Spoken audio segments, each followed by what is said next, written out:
Senhora acadêmica, senhores acadêmicos, amigos da academia aqui presentes, amigos da academia que nos seguem pela internet, é com imenso prazer que eu estou recebendo hoje o acadêmico Antônio Cícero para retomar o nosso seminário O que falta ao Brasil.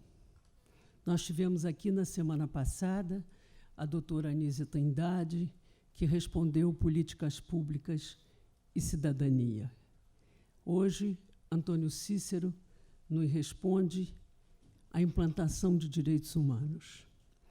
Ora, os direitos humanos são a joia do pensamento. São eles, essa ideia de direitos humanos, que nos arranca definitivamente da condição animal e nos projeta na nossa humanidade.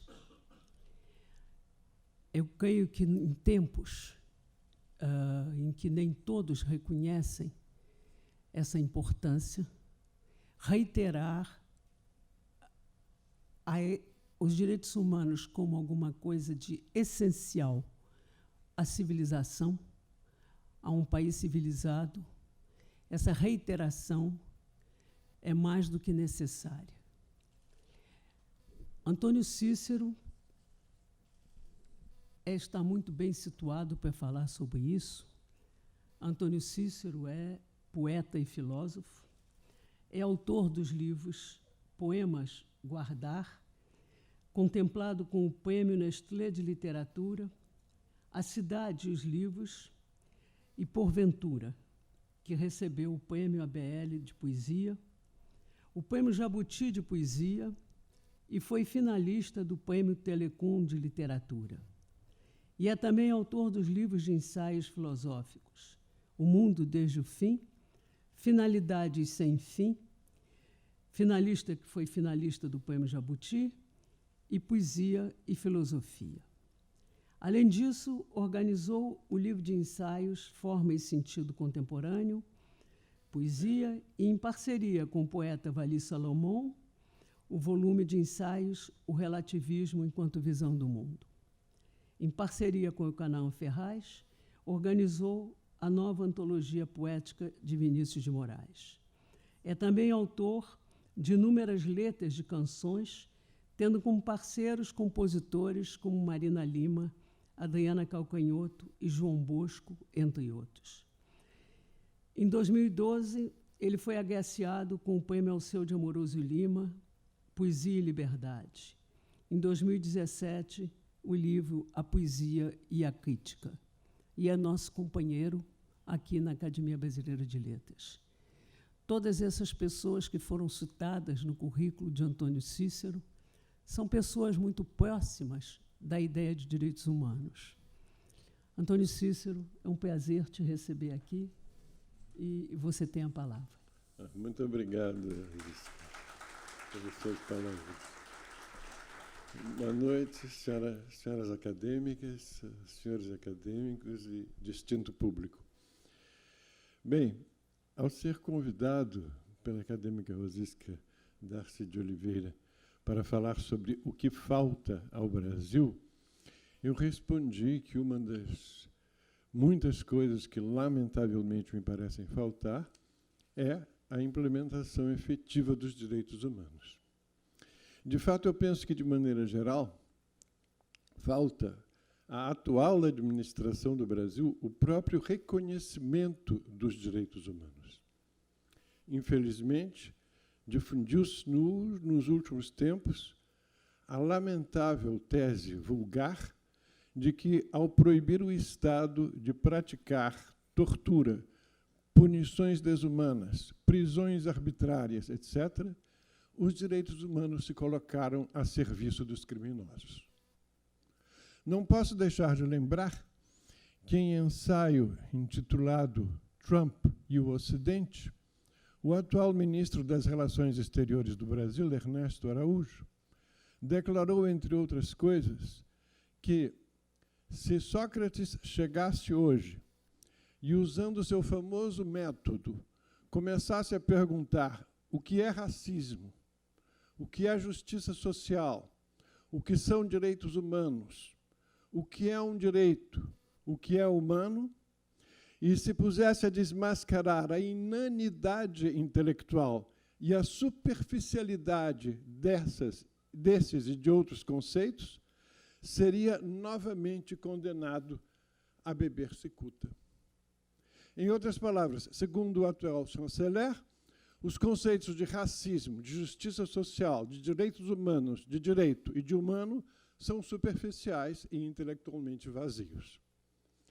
As declarações de direitos humanos, inicialmente denominadas Declarações de Direitos do Homem, foram produzidas, sobretudo, na época moderna e, em primeiro lugar, na época da Ilustração.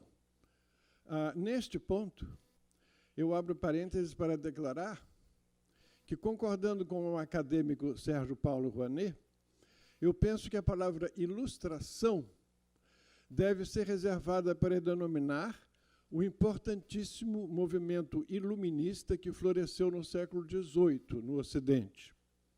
O iluminismo em si não pertence a nenhuma época particular, nem à cultura ocidental. Ele ocorreu e ocorre em outras épocas e em outras partes do mundo. Naturalmente, se os direitos humanos foram produzidos pelo iluminismo, então quem os despreza, como o ministro Ernesto Araújo, não pode ser senão contra todo o iluminismo.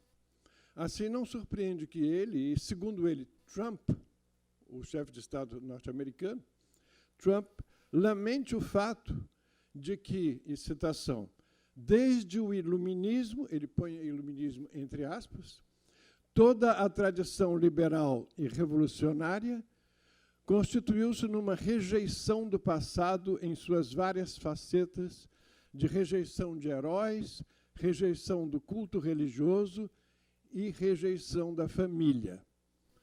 A família, esse indispensável microcosmo da história, que liga o indivíduo ao tempo, assim como a nação liga um povo a seu tempo. Fecha aspas.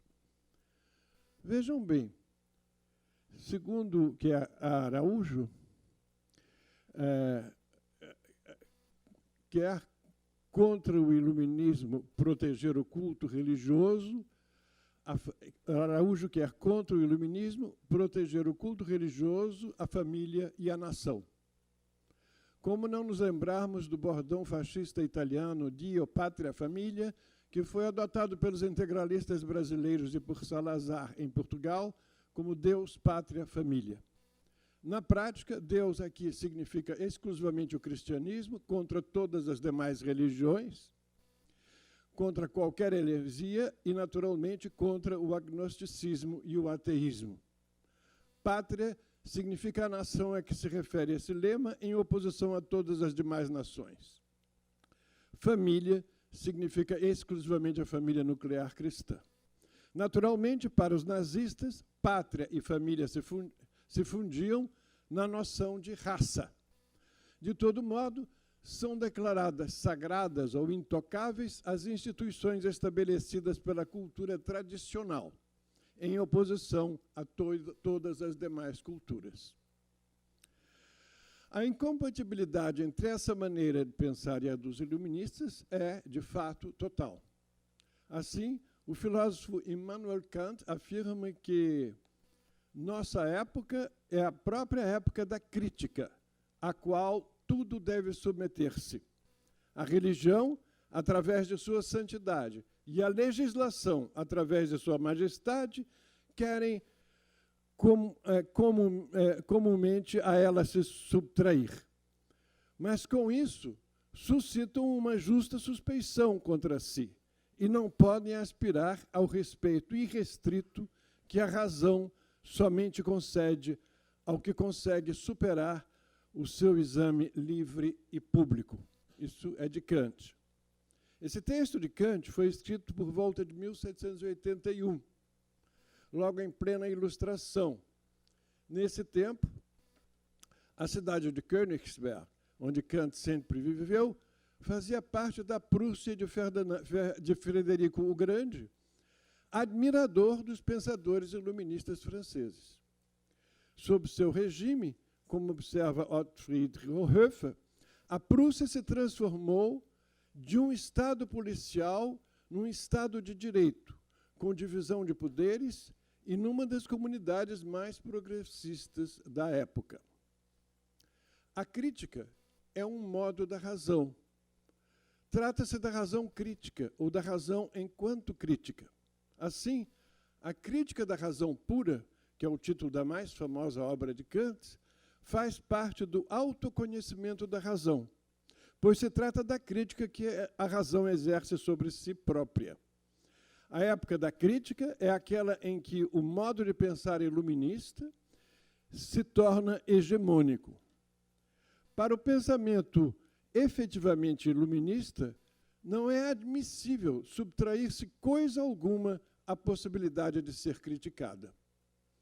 Não pode ser considerado iluminista nenhum modo de pensar segundo o qual a crítica a determinadas coisas, pessoas, instituições, hábitos, concepções, ideias, preconceitos, etc., seja considerada sacrílega, isto é, seja absolutamente inaceitável. Entende-se a justeza de considerar-se René Descartes o pai da filosofia moderna quando se verifica que foi a partir de sua dúvida metódica que se consolidou esse modo moderno de pensar, segundo o qual não é admissível subtrair-se coisa alguma à possibilidade de ser criticada. Penso que, já a partir da compreensão da filosofia de Descartes, logo antes da ilustração propriamente dita, é possível entender de que modo a razão crítica conduz aos fundamentos tanto da ciência moderna quanto do direito. É o que pretendo indicar aqui. Antes, porém, de considerar a própria argumentação de Descartes, quero chamar a atenção para as condições que favoreceram o surgimento de tal pensador. Descartes nasceu na última década do século XVI. Tendemos a pensar nesse último século da Renascença como, nas palavras de Alexandre Coiré, ampliação sem igual da imagem histórica, geográfica, científica do homem e do mundo. Efervescência confusa e fecunda de ideias novas e ideias renovadas. Renascimento de um mundo esquecido e nascimento de um mundo novo. Isso nos faz muitas vezes esquecer que ele foi também, segundo a descrição do mesmo autor, quer dizer, esse último século da Renascença foi também crítica, desmoronamento e, enfim, dissolução e mesmo destruição e morte progressiva das antigas crenças, das antigas concepções, das antigas verdades tradicionais que davam ao homem a certeza do saber e a segurança da ação. Ele, o século XVI, desmoronou tudo, destruiu tudo. A unidade política, religiosa e espiritual da Europa, a certeza da ciência e a da fé, a autoridade da Bíblia e a de Aristóteles, o prestígio da Igreja e o do Estado. De fato, Montaigne dizia: olhemos em volta, tudo rui em torno de nós. Em todos os grandes estados, seja da cristandade, seja de outras partes que conhecemos, olhai e encontrareis uma evidente ameaça de mudança e de ruína. A verdade é que a Europa se encontrava em ebulição a partir das guerras camponesas e das insurreições protestantes. Ao mesmo tempo, a redescoberta e a releitura de textos de pensadores materialistas, como Lucrécio, e céticos, como Sexto Empírico, reviraram o mundo intelectual da época. A descoberta do caminho marítimo para a Índia e a descoberta da América contribuíram para a efervescência intelectual. Além disso, tendo Gutenberg reinventado a imprensa no Ocidente, permitindo-lhe empregar tipos móveis, adaptados à escrita alfabética, ampliou-se o público leitor e escritor para muito além das universidades, o que permitiu que as ideias e as crenças tradicionais pudessem ser mais rapidamente discutidas e postas em questão, quando não simplesmente desmentidas. Lévi-Strauss observa, com razão, que a Europa, desde o começo da Renascença, havia sido, entre aspas, o lugar de encontro e difusão das influências mais diversas, as tradições grega, romana, germânica e anglo-saxã, as influências árabe e chinesa. Fecha. Os valores, as formas e os procedimentos tradicionais puderam ser mais facilmente relativizados, quando não simplesmente abandonados. Ademais, as viagens e as descobertas geográficas, por um lado, e as descobertas astronômicas e físicas, por outro, puseram em questão, ou, em alguns casos, desmentiram ideias e crenças tradicionais. Pois bem, no século XVI, o ceticismo de Montaigne atinge diretamente as pretensões europeias de considerar bárbaros os costumes de outros povos, à medida que estes diferem dos seus. Montaigne diz: somos todos encerrados e amontoados em nós. Temos a vista encurtada à extensão do nosso nariz. Perguntaram a Sócrates de onde ele era. Ele não respondeu de Atenas, mas do mundo. Ele, que tinha sua imaginação mais plena e mais extensa, abrangia como sua cidade o universo infinito. Lançava seus conhecimentos, sua sociedade e suas afeições para todo o gênero humano, não como nós, que não olhamos senão para nós mesmos, diz Montaigne. Lembro o famoso ensaio de Montaigne sobre os canibais do Brasil. Acho, diz ele, que não há nada de bárbaro e selvagem nessa nação, pelo que me disseram, senão que, e neste ponto ele se separa de sua própria cultura, Montaigne se separa de sua própria cultura, cada qual chama de barbárie o que não é de seu costume.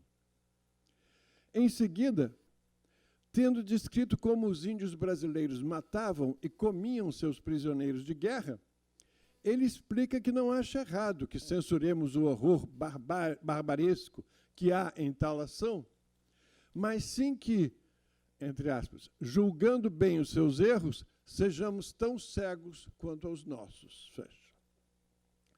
E observando que há mais barbárie em comer um homem vivo do que em comê-lo morto, lembra os horrores que haviam sido cometidos na Europa por ocasião das guerras religiosas.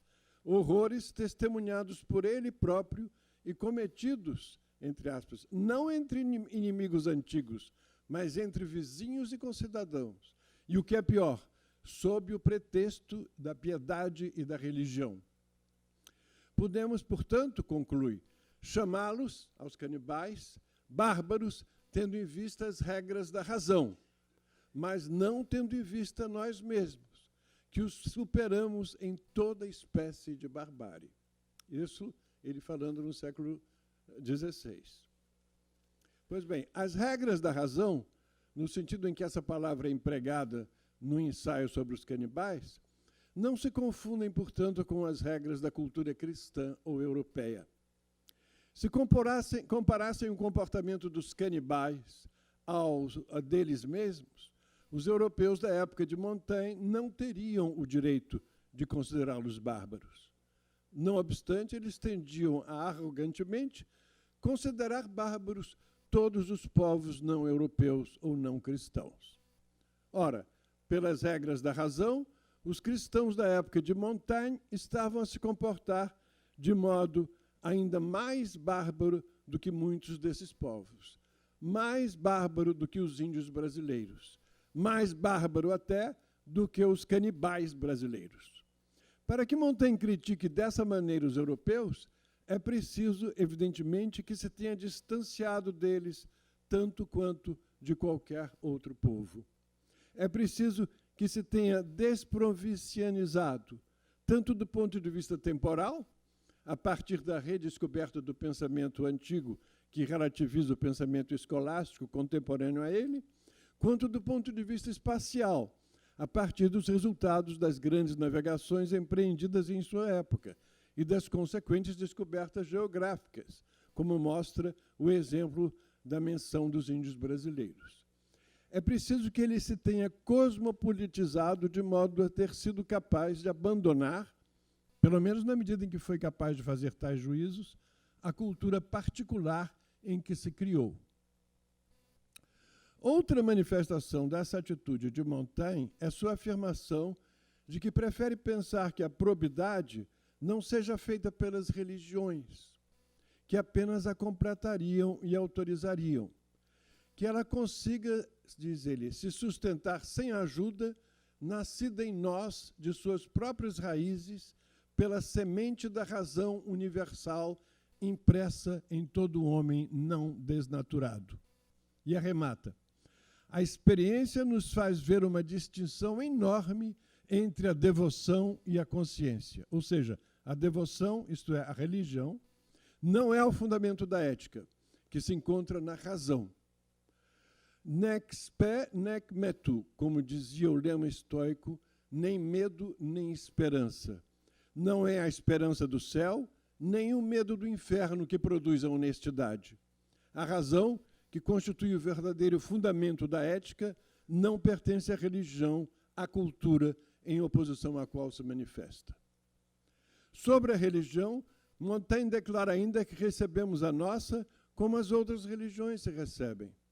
Encontrávamos no país em que ela era praticada. Observamos sua antiguidade ou autoridade dos homens que a mantiveram. Ou tememos as ameaças que faz aos descrentes, ou seguimos suas promessas. Outra região, outros testemunhos, semelhantes promessas e ameaças, poderiam imprimir, pelo mesmo caminho, uma crença contrária. Somos cristãos ao mesmo título em que somos perigordinos ou alemães. Em outras palavras, assim como é contingente que tenhamos nascido aqui e não ali, é contingente que sejamos, por exemplo, cristãos e não muçulmanos ou vice-versa. Se a condição para que a razão se manifestasse fortemente na Europa foi que a cultura cristã, como qualquer cultura particular, tivesse sido, por assim dizer, posta entre parênteses pela razão, isso se deu porque a razão está longe de pertencer a qualquer cultura particular. A razão não desnaturada, isto é, a razão natural e universal, que constitui o verdadeiro fundamento da ética, não pertence à cultura em oposição à qual se manifesta. A razão não pertence a qualquer cultura particular. Ela poderia, quando muito, ser pervertida, instrumentalizada, desnaturalizada por alguma cultura particular. É o que Montaigne pensa que a cultura escolástica havia feito. A razão natural, não sendo produto de nenhuma cultura particular, desabrocha exatamente nos interstícios entre as diferentes culturas. Em outras palavras, não é a força, é a fraqueza, é a desintegração da época da cultura cristã que favoreceu o surgimento da razão crítica de Montaigne. Por meio da razão, o ser humano se separa, em primeiro lugar, dos preconceitos da cultura que pertence. Logo, separa-se da cultura que pertence. E, em segundo lugar, nessa cultura ou em qualquer outra, busca separar o verdadeiro do falso, o certo do errado. Toda pressuposição humana, diz Montaigne, e toda enunciação tem tanta autoridade quanto outra, se a razão não as diferenciar. Assim, é preciso pô-las na balança, e, em primeiro lugar, as gerais, e as que nos tiranizam. Ora, as que nos tiranizam são, sobretudo, as pressuposições da cultura à qual pertencemos. Mas creio já ter deixado claro de que modo Montaigne mostra a possibilidade de se julgarem as formas de todas as culturas, inclusive as da cultura a qual o julgador pertence, segundo critérios que não pertençam a nenhuma cultura. Como, porém, é possível que a razão não pertença a nenhuma cultura particular? Notemos que a razão natural é, em primeiro lugar, exatamente a capacidade de separar, de se separar, de distinguir, de criticar, de triar o verdadeiro, como diz Montaigne. A razão, e aqui reencontramos Kant, é, em primeiro lugar, crítica. Essa palavra vem do vocábulo grego kritike, do verbo krino, krinein, que quer dizer separar. Da mesma raiz vem a palavra crisis, de onde deriva crise. A razão se manifesta, primeiro, ao se separar das positividades que encontra. Segundo, ao separar, questionar, distinguir e diferenciar essas positividades umas das outras. Terceiro, a partir desses questionamentos, dessas separações, dessas distinções e diferenciações, classificar, categorizar, identificar e denominar as coisas. E quarto, ao compará-las e submetê-las às suas dúvidas, interrogações e críticas. Já que dar nome às coisas, defini-las, classificá-las, etc., são modos de distingui-las umas das outras, essas atividades representam manifestações da crítica. Assim, a razão crítica constitui uma condição da própria linguagem, que por um lado a potencializa, mas por outro lado é capaz de encobri-la. Vê-se que a razão pode ser instrumentalizada. Ela é instrumentalizada pelos seres humanos, tendo em vista do conhecimento, do controle e da utilização da natureza e dos demais seres humanos. Ela serve aos seres humanos para esses fins práticos. Assim, a razão é instrumentalizável, por exemplo, para a produção do conhecimento científico e da tecnologia. Contudo, ela é instrumentalizável também para a construção de obras de arte, bem como para a elaboração de construções ideológicas. Emprego aqui essa palavra no sentido amplo de sistemas de ideias, como religiões e sistemas filosóficos. Como as diversas construções ideológicas contradizem umas às outras, e todas são construídas mediante a instrumentalização da razão crítica, é evidente que esta não se reduz a nenhuma delas. Ao contrário, a própria razão crítica, e só ela, pode ser usada para criticar qualquer um dos sistemas que se construíram mediante sua utilização. A razão, como um martelo, por exemplo, é capaz de ser instrumentalizada tanto para a construção quanto para a destruição daquilo mesmo que serviu para construir. Mas atenção, a razão crítica se afirma, mesmo quando critica a si própria. Nesse ponto, podemos reencontrar Descartes, que é geralmente considerado o pai do modo de pensar moderno. Nele, descobrimos o mesmo cosmopolitismo que em Montaigne. No discurso do método, por exemplo, Descartes diz considerar bom saber algo sobre todos os diversos, sobre os modos dos diversos povos, a fim de julgar os nossos com mais sanidade. E para que não pensemos que tudo o que é contra nossos modos seja ridículo e contra a razão, assim como tem costume de fazer os que nada viram. E mais, vendo, diz Descartes, várias coisas que, embora nos pareçam muito extravagantes e ridículas, não deixam de ser comumente recebidas e aprovadas por outros grandes povos, aprendi a não crer em nada tão firmemente daquilo que somente me havia sido persuadido pelo exemplo e pelo costume. E assim, me liberei pouco a pouco de muitos erros que poderiam ofuscar nossa lei natural e nos tornar menos capazes de entender razão. Assim como Montaigne, Descartes estabelece uma dicotomia entre, de um lado, a razão, a crítica e o ceticismo, e, de outro, os modos, os costumes e as religiões dos povos, isto é, das culturas particulares. A razão é aquilo que separa e se distancia, que se separa e se distancia de todos os fenômenos culturais particulares. Paul Valéry dizia que o Descartes que o interessava era aquele para quem o eu e o mim, explicitamente evocados, deviam introduzir-nos a modos de pensar de uma inteira generalidade.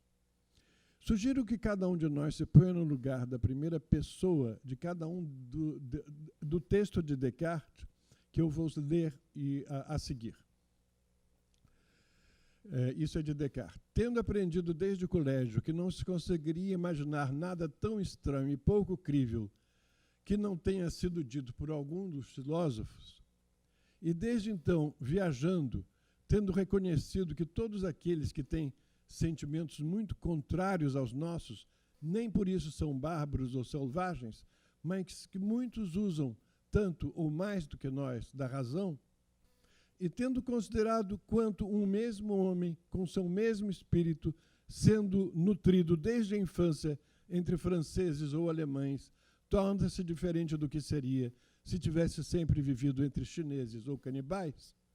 E como até nos modos das nossas roupas, a mesma coisa que nos agradou 10 anos atrás e que nos agradará talvez novamente antes de 10 anos, parece-nos agora extravagante e ridícula, de sorte que antes o costume e o exemplo que nos persuadem do que algum conhecimento certo.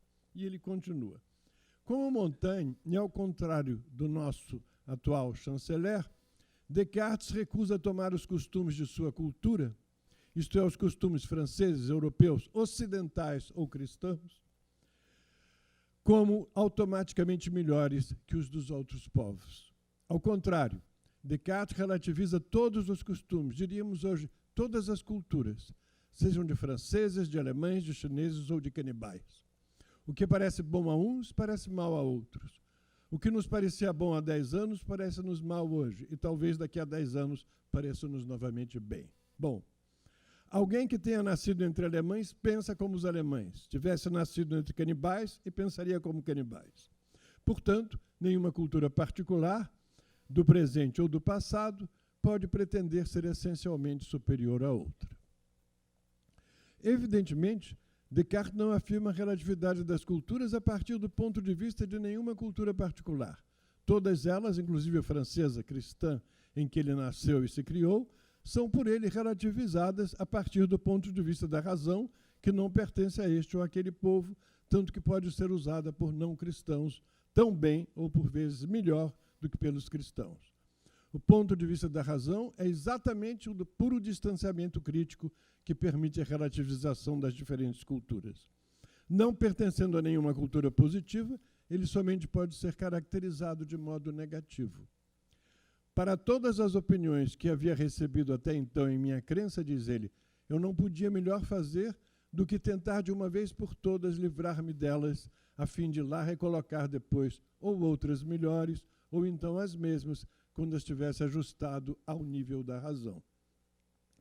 Descartes explica que, dado que os filósofos se contradizem, que nenhuma cultura pode pretender ser superior às demais, e que nossas opiniões dependem do lugar e da época em que nos criamos, e que a pluralidade das vozes não é uma prova que valha nada para as verdades, um pouco difíceis de se descobrir, porque é bem mais provável que um só homem tenha descoberto essas verdades mais difíceis do que todo um povo, ele não conseguiu escolher ninguém cujas opiniões lhe parecessem dever ser preferidas às dos outros.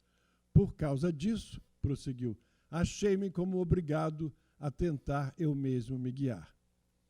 Eu chamo aqui a atenção para o fato de que o quarto item, o último item citado, a pluralidade de vozes não é uma prova que valha nada para as verdades um pouco difíceis de descobrir, porque é bem mais provável que um só homem as tenha encontrado do que todo um povo, é extremamente importante para o desenvolvimento do iluminismo. Ele implica, por exemplo, que nenhuma crença religiosa, merece intrinsecamente mais respeito do que qualquer crença individual. É provável que aqui as religiões não sejam explicitamente mencionadas porque, ao escrever seu discurso, Descartes se lembre da prisão, da tortura e da execução de Giordano Bruno na fogueira da Inquisição, que tiveram lugar poucas décadas antes, e da prisão e da abjuração forçada de Galileu, ocorridas 4 anos antes desse escrito. Tentarei, em seguida, reconstruir rapidamente e esquematicamente o cogito, tendo em vista não uma fidelidade histórica às intenções pessoais de Descartes, nem a interpretação tradicional. Eu não o tomo, por exemplo, como uma tentativa de provar a existência de quem o enuncia, mas o cogito me interessa neste momento, principalmente em sua condição de fundamento do iluminismo e, em particular, dos direitos humanos. Descartes busca um ponto arquimédico absolutamente certo, invulnerável até ao mais completo ceticismo concebível. Nada além de um ponto que fosse firme e imóvel pedia Arquimedes para mover a terra inteira.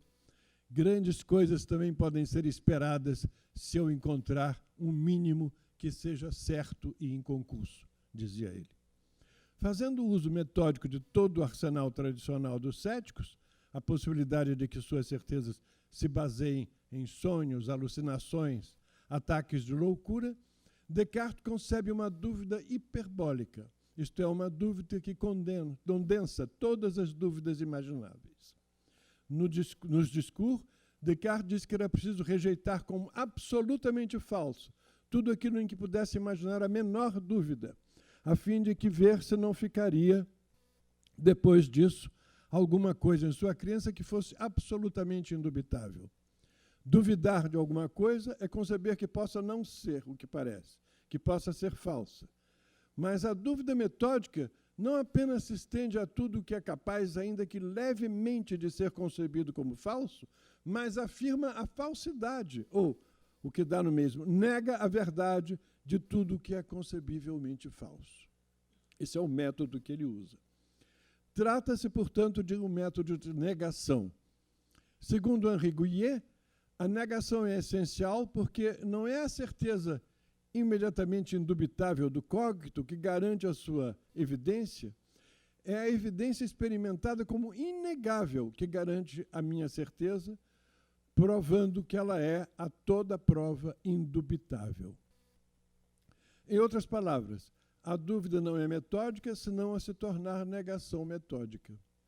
Dando-se conta, porém, de que o exame de cada uma de suas opiniões em particular constituiria tarefa infinita, Descartes resolve antes atacar os próprios princípios sobre os quais todas elas se assentam, pois, solapando os fundamentos, rui espontaneamente o que sobre eles se encontra edificado. Gouillet observa que, sem se dignar a comentá-lo, Descartes se dirige naturalmente às opiniões que questionam a existência. O que é que existe? Tal é a questão que comanda tanto as dúvidas da primeira meditação quanto as certezas das seguintes. Não é difícil entender a razão pela qual Descartes assim procede.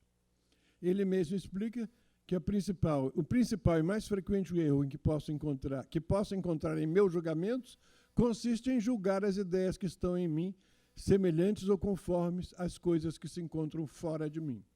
Pois, efetivamente, se considerar as próprias ideias meramente como modos de meu pensamento, sem referi-las a nada externo, dificilmente poder-me-ão dar alguma ocasião de errar.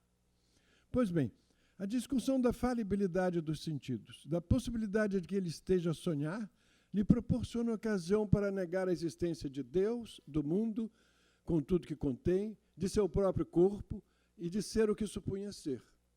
Desse modo, ele é capaz de negar cada uma das coisas que concebe. Entretanto, ao cabo dessa via dubitante, ele se pergunta o que, então, é verdadeiro?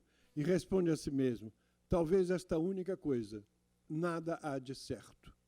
Logo, porém, ele se dá conta de outra coisa, que é o famoso cogito. Observei que, enquanto queria assim pensar que tudo fosse falso, era preciso necessariamente que eu, que o pensava, fosse alguma coisa. E observando que essa verdade, penso, logo sou, era tão firme e segura que todas as mais extravagantes suposições dos céticos não eram capazes de abalá-la, julguei que poderia recebê-la sem escrúpulos como o primeiro princípio da filosofia que buscava. Assim, o cogito ergo sum pretende ser uma certeza absoluta. Trata-se, porém, da certeza de quê? aparentemente, da certeza de que eu sou ou existo. No entanto, o próprio Descartes, assim que afirma o cogito nas meditações, confessa: ainda não entendo satisfatoriamente exatamente quem eu seja, eu que necessariamente sou. Destarte, é preciso tomar cuidado para que não imprudentemente assuma ser outra coisa e não me equivoque nesse conhecimento que sustento ser mais certo e mais evidente que todos os que já tive anteriormente. Depois de dúvida tão radical, não tenho certeza, seja quem eu for, de absolutamente nada de determinado sobre mim mesmo. Quando digo penso, logo sou, não é nem meu corpo, nem minha personalidade, nem meu caráter, nem são meus pensamentos particulares, nem positividade alguma que tenho certeza de ser. Como todas as demais positividades, elas foram por mim negadas, junto com todos os objetos contingentes, condicionados e relativos. Só não posso negar de mim o próprio ato de duvidar ou de negar, a própria dúvida dubitante ou negação negante.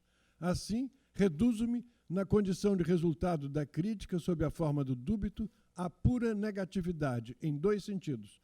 Primeiro, no sentido de nada conter de determinado ou positivo. Segundo, no sentido de ser a própria negação de tudo que é determinado ou positivo.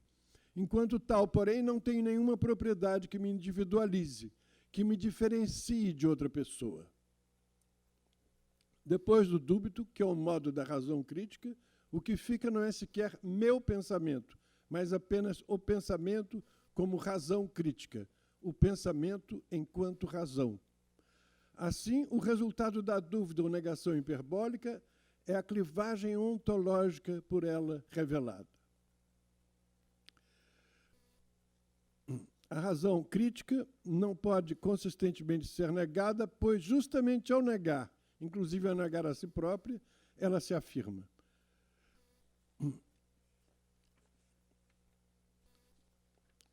Chamo de apócrise a clivagem ontológica revelada pela negação hiperbólica. O modo de pensar iluminista surge a partir dessa apócrise, dessa separação. Em consequência dela, o polo positivo, que compreende toda a cultura, por exemplo, Deus, pátria e família, passam do centro, esse polo positivo, a cultura, passa do centro para a periferia, enquanto que o polo negativo, quer dizer, a razão crítica, passa da periferia para o centro do pensamento cognitivo. A apócrise constitui o colapso de todas as certezas positivas e particulares. Neste ponto, podemos entender de que modo o pensamento cartesiano radicaliza o iluminismo.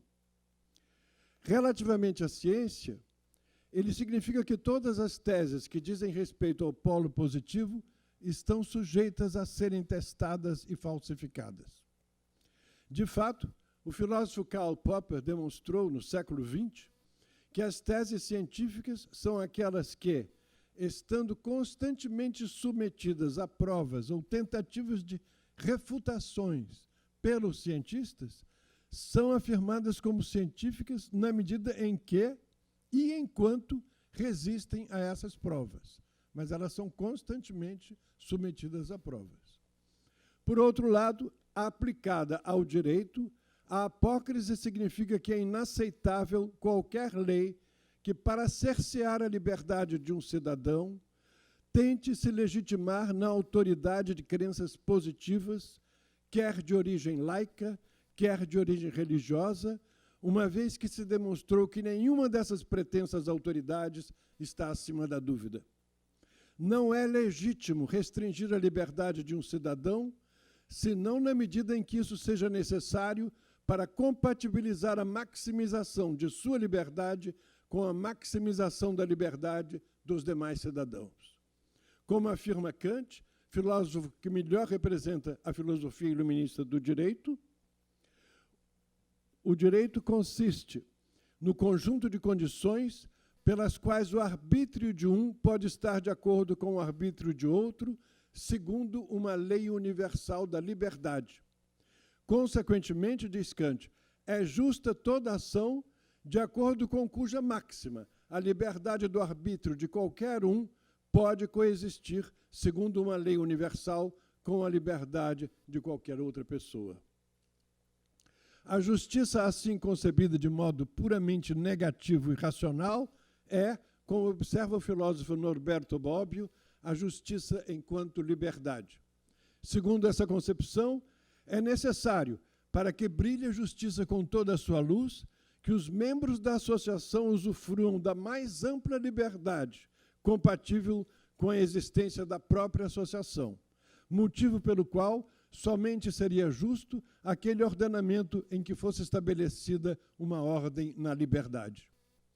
Do mesmo modo, agir de maneira injusta é, entre aspas, a frase é do Norberto Bobbio, interferir na liberdade, na esfera da liberdade dos outros, ou seja, colocar obstáculos para que os outros, com os quais eu devo conviver, possam exercer sua liberdade na própria esfera de liceidade. Bobbio apresenta essa concepção como uma das possíveis respostas à pergunta: qual é o fim último do direito? Contudo, cabe observar que não se trata de uma entre outras respostas positivas. Trata-se, ao contrário, da única resposta correta. Todas as respostas positivas são arbitrárias, pois pertencem ao polo positivo, que é contingente. O direito enquanto liberdade, ao contrário, consiste, como vimos, no direito absoluto ou negativo. Assim, a lei não tem um fim próprio. Isso quer dizer que não compete ao direito buscar, por exemplo, a felicidade dos homens. Longe de unificar os diversos fins e meios dos homens, a função da lei, portanto, é assegurar o desenvolvimento pacífico de todos os antagonismos.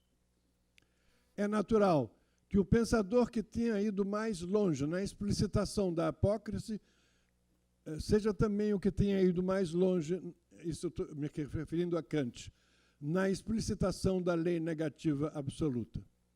O filósofo Max Horkheimer comenta que o ceticismo inglês mostrara a Kant que a revolução que se anunciava na França era necessária, mas não suficiente.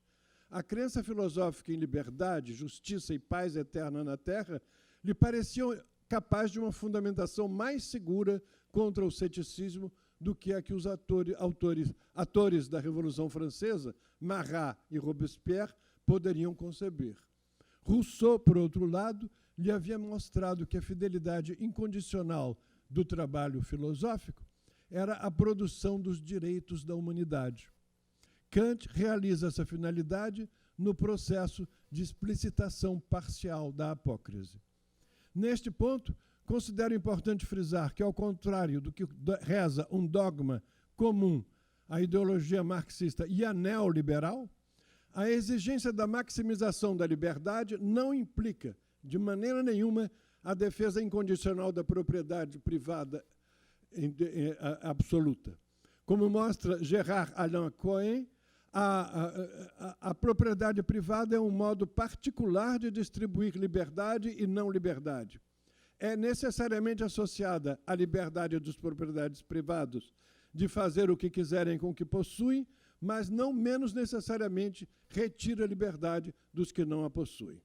Sobre isso, Jean-Fabien Spitz comenta que uma restrição do direito de propriedade não é uma limitação da liberdade, mas uma redistribuição dessa liberdade e do poder de coação. Tais restrições, limitando o poder de coação que a propriedade exerce sobre os não proprietários, confere-lhes liberdade. Portanto, a exigência de maximização da liberdade é capaz de implicar exatamente o questionamento da propriedade privada irrestrita. Assim, ela não pode ser associada à ideologia neoliberal. Ao exigir o máximo de liberdade, eu já estou terminando, o civilizado entende que cada um pode ter as convicções particulares e positivas que bem entender, publicá-las e defendê-las. Ele sabe, entretanto, que possui os mesmos direitos, nem mais nem menos, que qualquer outro indivíduo ou grupo que tenha convicções particulares ou positivas iguais ou diferentes da sua. Dado que nenhuma convicção particular e positiva pode ter certeza absoluta e universal. O princípio racional, que tem validade absoluta e universal, é o de que cada qual tem o direito de defender, questionar, criticar, atacar, satirizar ou desrespeitar as ideias que bem entender, sejam de origem laica, sejam de origem religiosa. Ora, o que acabo de dizer não é senão a aplicação da concepção racional da lei como dispositivo que zela pela compatibilização da maximização da liberdade de todos os indivíduos e de todas as manifestações culturais ao campo da expressão de opinião. É dessas concepções, cuja origem inteiramente racional escapa, infelizmente, à inanidade intelectual e à superficialidade do pensamento do nosso atual chanceler, que derivam os direitos humanos e, em particular, a Declaração Universal dos Direitos Humanos, publicada pelas Nações Unidas em 1948.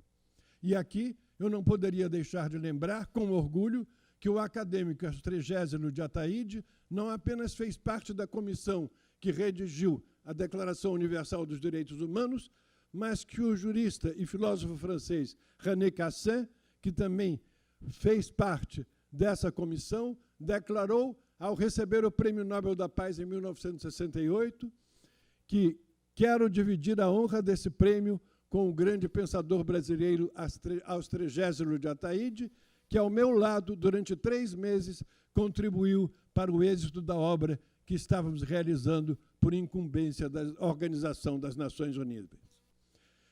É lamentável que ainda falte ao Brasil o reconhecimento e implementação efetiva dos direitos humanos, tais como estipulados na Declaração Universal dos Direitos Humanos. É isso. Obrigado.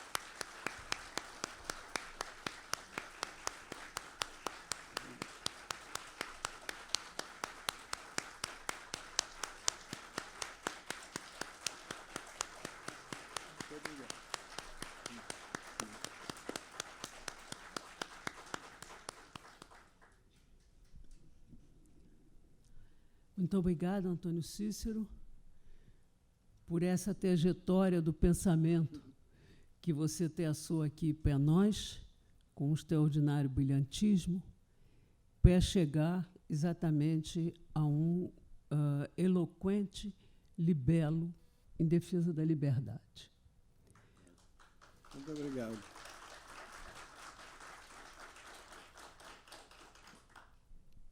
Eu queria felicitar você e agradecer e sublinhar que, do meu ponto de vista, esse tipo de tomada clara de posição em defesa dos direitos humanos é fundamental nesse momento e eu quero subscrever pessoalmente a esse seu conceito de liberdade. Obrigado. Eu agradeço muito. Eu não vou acrescentar nada ao que você acabou de dizer, porque você esgotou esse tema, como eu disse, atravessando toda a história do pensamento e a construção da ideia mesmo da razão. Eu não vou acrescentar nada a tudo isso, vou apenas felicitar você por esse esplêndido trabalho. Muito obrigado.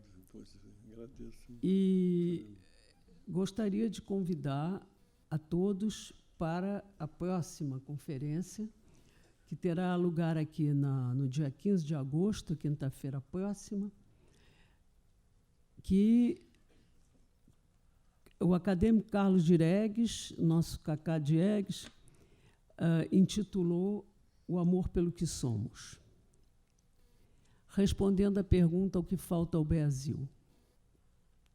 Se Antônio Cícero nos disse tão